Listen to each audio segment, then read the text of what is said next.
Greetings everyone, my name is Priyanka and we are going to do today chapter 5 of Honeycomb book, and name of the chapter is Quality and it is written by John Galsworthy, and we will be doing part 1 of this chapter in this video. इससे पहले कि हम आज की video start करें, मैं आपको एक बहुत ही स्पेशल प्रोग्राम के बारे में बताने जा रही हूँ जो कि इंग्लिश एकेडमी की एक्सपर्ट फैकल्टी ने तैयार किया है, and name of this program है स्कोर 100% इन इंग्लिश ग्रामर। तो आज ही आप इस प्रोग्राम के लिए साइन अप करें क्योंकि ऑफर प्राइस जो है वो बस लिमिटेड टाइम के लिए ही अवेलेबल है, और इसको ज्वाइन करने का लिंक डिस्क्रिप्शन बॉक्स में दिया हो गया है। This program is highly recommended for the students of classes 6 to 10। Reason being कि इस प्रोग्राम में 8 मॉड्यूल्स हैं, 55 लेसन्स हैं और 40 टेस्ट पीडीएफ्स हैं। इट मीन्स इसमें अराउंड 400 के क्वेश्चंस हैं। ये टेस्ट क्वेश्चंस आपको इतनी प्रैक्टिस करवा देंगे कि एग्ज़ाम में आने वाले हर तरह के क्वेश्चंस के आंसर आप आसानी से कर सकेंगे। तो आइए हम ये लेसन शुरू करते हैं। अगर हम इस स्टोरी की बात करते हैं क्वालिटी, तो ये एक ऐसे ब्रदर्स की स्टोरी है जिनको हम जेस्लर ब्रदर्स कहते हैं। इस स्टोरी में उनका बूट मेकिंग का जो आर्ट है वो बहुत ही स्पेशल टाइप का है। जितने भी तरीके के बूट्स वो बनाते हैं वो एज इट इज़ फिट आ जाते हैं पहनने वाले को, जैसे कि वो उन्हीं के लिए ही स्पेशल बनाए गए हैं, और उनका काम बहुत ही फाइन होता था। ऑथर यानी कि जो राइटर है इस कहानी का, वो बार बार जाता है और वहाँ पे कई बार ऑर्डर देता है शूज़ बनाने के लिए। एक बार बहुत ही ज़्यादा समय के बाद जब ऑथर वहाँ पे पहुँचता है तो वो पाता है कि जो बड़ा भाई है जेस्लर ब्रदर्स में से, उसकी डेथ हो गई है। और उसके बाद कुछ और वक्त बाद जब राइटर वहाँ पहुँचता है तो राइटर पाता है कि उस जगह पे जो शॉप थी, जो उनकी शॉप थी जेस्लर ब्रदर्स की, उसकी जगह पे कोई दूसरी न्यू शॉप खुल गई है। तो और क्या क्या होता है इस कहानी में, आइए इसको जानने के लिए हम स्टोरी शुरू करते हैं। I knew him from the days of my extreme youth because he made my father's boots. The narrator is telling here कि मैं उन्हें अपने extreme youth means अपने early age से जानता हूँ। क्यों जानता हूँ? Because he made my father's boots. क्यों? क्योंकि उन्होंने मेरे पिताजी के boots बनाए।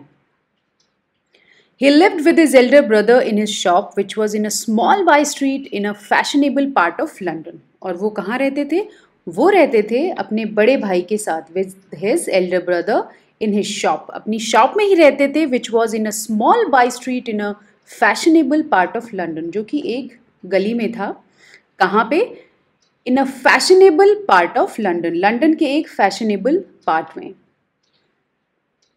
The shop had a certain quite distinction. वो शॉप जो है, उनकी शॉप थोड़ी सी अलग थी। There was no sign upon it other than the name of Jesler Brothers. उस शॉप पे और कोई भी साइन, कोई भी चिन्ह नहीं था। बस क्या था? Other than the name of Jesler Brothers. But क्या था वहाँ पे? बस जेस्लर ब्रदर्स का नाम था। And in the window a few pairs of boots. और उस शॉप के विंडो में क्या होता था? बूट्स के कुछ पेयर्स। इन सेंटेंसेस को पढ़ के हमें इतना तो समझ आ गया है कि the author is talking here about a shoe maker.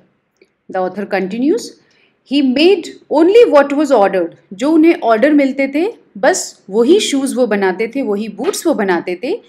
And what he made never fail to fit. और जो भी बूट्स वो बनाते थे वो कभी भी फेल नहीं होते थे फिट होने में। इट मीन्स कि वो बहुत ही फाइन फिटिंग के होते थे, जो भी पहनता था उसे एग्जैक्टली फिट आ जाता था। To make boots, such boots as he made, seem to me then and still seems to me mysterious and wonderful. Author is telling here कि टू मेक बूट्स, वो जो बूट्स बनाते थे, सच बूट्स ऐसे बनाते थे, as he made seem to me then and still seems to me. उस वक्त भी जब मैं यंग था उस वक्त भी मुझे फील होता था और अभी भी मुझे ऐसा लगता है कि मिस्टीरियस एंड वंडरफुल। उनका जो बूट मेकिंग का प्रोसेस है वो पूरा कैसा है? मिस्टीरियस है और वंडरफुल है। मिस्टीरियस मीन्स रहस्यमय, उसमें कोई रहस्य है कि वो कैसे बनाते हैं। I remember well my shy remarks. The author is telling here, मुझे बहुत ही अच्छी तरीके से याद है मेरा रिमार्क जो कि मैंने शर्माते हुए उन्हें बोला था। One day while stretching out to him my youthful foot, एक दिन जब मैं उनकी शॉप पे गया था अपने शूज़ का मेज़रमेंट देने के लिए, और मैंने अपने पैर उनकी तरफ स्ट्रेच किए थे और मैंने शर्माते हुए उनसे कहा था, Isn't it awfully hard to do, mister Gessler? Mister Gessler, क्या ये बहुत मुश्किल नहीं है जो आप करते हैं वो काम करना? And his answer given with a sudden smile, और एक सडन स्माइल के साथ उन्होंने आंसर दिया, out of the redness of his beard. And from where the smile came? The smile came from out of the redness of his beard. उनकी red beard से आती हुई स्माइल के साथ उन्होंने कहा, इट इज़ एन आर्ट, ये एक आर्ट है. इसका मतलब है ये एक आर्ट है.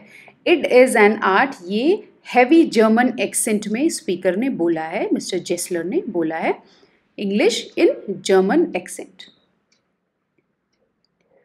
It was not possible to go to him very often, लगातार या फिर बार बार उनके पास जाने की जरूरत नहीं पड़ती थी. His boots lasted terribly. Terribly means lasted very long. So author is telling here कि मुझे उनकी शॉप पे बार बार जाने की या फिर फ्रीक्वेंटली जाने की ज़रूरत नहीं पड़ती थी. क्यों? क्योंकि जो बूट्स वो बनाते थे, दे लास्टेड टेरिबली, वो बहुत ही ज़्यादा चलते थे, बहुत ज़्यादा टाइम के लिए चलते थे. Having something beyond the temporary, और उनके बूट्स में क्या होता था? Beyond the temporary, something beyond the temporary. उनके बूट्स ऑर्डिनरी बूट्स की तरह नहीं होते थे. Some essence of boots stitched into him, और ऐसा फील होता था कि बूट्स की आत्मा खुद है उनमें, जो बूट्स वो बनाते हैं, स्टिच करते हैं उनमें. One went in not as into most shops, but restfully as one enters a church and sitting on the single wooden chair waited. The author is telling here कि उनकी शॉप में जाओ तो ऐसा फील होता था, और ये वाली फीलिंग ज़्यादातर शॉप्स में नहीं आती थी. क्या फीलिंग आती थी उनकी शॉप में? As one enters a church, जैसे कि कोई चर्च में गया हो, and sitting on the single chair, wooden chair, और जैसे चर्च में जाके हम सिंगल वुडन चेयर पे बैठते हैं, वैसी वाली फीलिंग उनकी शॉप में जाने से भी आती थी. और उस वुडन चेयर पे बैठ के मैं वेट किया करता था. A guttural sound, guttural means harsh and grating sound, and the tip-tap of his slippers beating the narrow wooden stairs, and he would stand before one without coat. जब उनकी shop में जाके कोई बैठता था उस वुडन चेयर पे जो वो ऑफर करते थे और उनका वेट किया करता था, सो एक गटरल साउंड के साथ, एक हार्श साउंड के साथ, और वो हार्श साउंड कहाँ से आती थी? उनके स्लिपर्स से आती थी जो वो पहनते थे, और टिप टैप के साथ वो आते थे. वो टिप टैप की आवाज़ कहाँ से आती थी? जब वो नैरो वुडन स्टेयर्स पे चलते थे, वहाँ से वो आती थी. और वो बिना कोट के ही आके जो उनके कस्टमर्स आते थे उनके सामने प्रस्तुत हो जाते थे, खड़े हो जाते थे. A little bent in leather apron, वो थोड़ा सा झुके हुए होते थे, और क्या पहना होता था उन्होंने? अ लेदर एप्रन, एक लेदर का एप्रन होता था. एप्रन होता है एक तरह का कपड़ा जो हम पहनते हैं जब हम कुछ काम कर रहे होते हैं और हमें डर होता है कि हमारे कपड़े स्पॉइल हो जाएंगे, गंदे हो जाएंगे, तो हम ऊपर एप्रन पहन लेते हैं. ये आप इमेज में देख सकते हैं, ये एप्रन है. With sleeves turned back blinking as if awakened from some dreams of boots, और उनकी जो स्लीव्स थी वो फोल्ड रहा करती थी और आईज उनकी ब्लिंक किया करती थी. एज इफ, और ऐसा प्रतीत होता था जैसे कि वो बूट्स का ही कोई सपना देख रहे थे और उसी से उठ के वो आए हों. एंड आई वुड से, और मैं कहा करता था, how do you do mister Gessler, कैसे हैं आप mister Gessler? Could you make me a pair of Russian leather boots, क्या आप मेरे लिए रशियन लेदर बूट्स का एक पेयर बना सकते हैं? Without a word he would leave me retiring whence he came, और मुझे बिना कुछ कहे, बिना एक भी शब्द कहे वो चले जाया करते थे. वेंस ही केम, जहाँ से वो आए हुए होते थे, और into the other portion of the shop, या फिर शॉप के ही किसी और पार्ट में. And I would continue to rest in the wooden chair inhaling the incense, और मैं क्या करता था? मैं वुडन चेयर जिस पे मैं वेट कर रहा होता था उनका, उस पे मैं बैठा हुआ होता था और मैं इनहेल कर रहा होता था इंसेंस. इंसेंस यहाँ पे क्या है? The smell of leather is compare to the smell of incense in a church. Incense होता है अगरबत्ती. यहाँ पे राइटर ने क्या किया है? राइटर ने जो लेदर की स्मेल आती है उनकी शॉप से, उसको अगरबत्ती की स्मेल से कंपेयर किया है जो कि चर्च में आती है, ऑफ हिज ट्रेड। और स्मेल को ऑथर कह रहा है इंसेंस ऑफ हिज ट्रेड, उनके ट्रेड की खुशबू। कौन सा ट्रेड? बूट मेकिंग का। सून ही वुड कम बैक, और जल्दी ही वो वापस आते थे, holding in his hand a piece of gold brown leather, और उनके हाथ में क्या होता था? A piece of gold brown leather. With eyes fixed on it he would remark, और उनकी आइज लेदर पे ही होती थी जो उनके हाथ में हुआ करता था, और ही वुड रिमार्क, वो कहते थे what a beautiful piece. It means what a beautiful piece, कितना सुंदर पीस है ये, कितना सुंदर टुकड़ा है ये लेदर का। When I too had admired it, he would speak again, और जब मैं भी उस लेदर पीस की तारीफ कर देता था तब वो बोलते थे When do you want them? Want is here, want, and them here is them. Okay? तो जब मैं एडमायर कर चुका होता था उस लेदर पीस को, फिर उनका सवाल होता था मुझसे When do you want them? तुम्हें कब चाहिए boots? And I would answer, और मेरा जवाब होता था Oh, as soon as you conveniently can. जितनी जल्दी आप बना सकते हैं, बट आराम से बनाइए। And he would say tomorrow fortnight. Fortnight here means fortnight, और उनका जवाब होता था मिस्टर जेस्लर का टुमारो फोर्टनाइट मीन्स कल के बाद से 14 डेज। और इफ़ ही वो हिज एल्डर ब्रदर, और अगर वो दोनों भाइयों में से बड़े भाई हुआ करते थे तो उनका जवाब होता था I will ask my brother. Brother means brother here, मैं अपने भाई से पूछ के फिर बताऊंगा। Then I would murmur thank you, good morning, Mr. Jesler. मैं धीरे से कहता था थैंक यू और उन्हें गुड मॉर्निंग विश करता था। Good morning he would reply, और वो भी मुझे बदले में विश करते थे good morning. Still looking at the leather in his hand, और वो उस वक्त भी उस लेदर को देख रहे होते थे जो उनके हाथ में हुआ करता था। And as I move to the door I would hear the tip tap of his slippers going up the stairs, और जब मैं मेजरमेंट देने के बाद वापस डोर की तरफ चलने लगता था, मीन्स बाहर जाने के लिए, आई वुड हियर, फिर मुझे सुनाई देता था tip tap of his slippers, उनके स्लीपर्स की टिप टैप जो कि जा रही होती थी अप द स्टेयर, सीढ़ियों पे, to his dream of boots, कहाँ पे? जहाँ पे वो बूट्स के सपने देखा करते थे। I cannot forget that day on which I had occasion to say to him, मैं उस दिन को भूल नहीं सकता जिस दिन मुझे मिस्टर जेस्लर को ये कहने का मौका मिला कि mister Gessler that last pair of boots creaked, you know. Mister Gessler, जो लास्ट पेयर बूट्स का मैं आपसे बनवा के ले गया था वो क्रीक कर रहे थे, वो साउंड प्रोड्यूस कर रहे थे, उनसे आवाज़ आ रही थी। He looked at me for a time without replying, और ये सुन के वो मुझे थोड़ी देर तक देखते रहे, उन्होंने कोई रिस्पॉन्स नहीं दिया। As if expecting me to withdraw, और ये प्रतीत हो रहा था, लग रहा था कि वो एक्सपेक्ट कर रहे हैं कि मैं विदड्रॉ कर लूँ अपना स्टेटमेंट जो मैंने अभी अभी दिया, और क्वालिफाई द स्टेटमेंट, या फिर साबित करूँ। Then said it shouldn't have creaked, तो फिर उन्होंने अपनी हैवी जर्मन एक्सेंट में कहा इट शुडंट हैव क्रीक्ड, ऐसा तो नहीं होना चाहिए था, उसमें से क्रीकिंग साउंड तो नहीं आना चाहिए था। It did, I am afraid, फिर मैंने कहा नहीं ऐसा हुआ। You got them wet before they found themselves, फिर वो क्या कहा करते थे, इसका ये स्टेटमेंट जो मिस्टर जेस्लर का, इसका मीनिंग है you got them wet before they found themselves. It means कि तुमने उन्हें पैरों के अकॉर्डिंग सेट होने से पहले ही गीला कर दिया होगा, तभी ऐसा हुआ होगा। लेदर बूट्स और शूज़ वक्त लेते हैं हमारे पैरों के अकॉर्डिंग खुद को एडजस्ट करने में। At that he lowered his eyes as if hunting for memory of those boots, and I felt sorry I had mentioned this grave thing.